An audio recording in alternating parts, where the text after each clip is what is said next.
This is my Boss TU3 tuner. The TU2 that came out before this one was the world's most popular stage tuner and was the best-selling pedal the Boss ever put out. Probably because the box itself is nearly indestructible and it's just a super reliable stage pedal. And with the TU3, they basically kept it the same as the TU2, but added some extra features. It runs on a 9-volt battery or a 9-volt power supply, just like any other pedal. The battery compartment's right here. You unscrew this, change the battery out, screw it back in. If you use the Boss power supply, it has a DC output jack on the back that allows you to power up to 6 other pedals.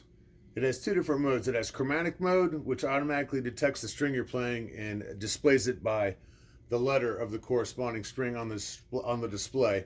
And it also has guitar bass mode, and that detects the string you're playing and it displays it by the number of the string you're playing. In guitar bass mode, you can set it to tune down in 6 half-step increments, and it'll automatically calibrate itself to match whatever setting you're using. The cool thing about the TU3 is it has this brightness mode where you can actually hold this button down if you're playing outside in the sun, and it'll adjust the brightness. It'll make it brighter so you can see it if you're outside playing. It has 2 output jacks, output and bypass. If you have it plugged into the output jack and step on the pedal, it mutes the sound for stage tuning.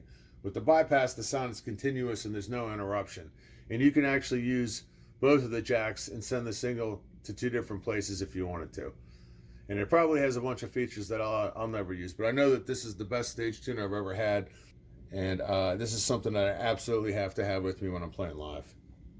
Just to go over the size real quick and the weight, it weighs 14 ounces. It's 5 inches this way, 2 3/4 inches this way, and it's 2 1/4 inches at its highest point, which is right here.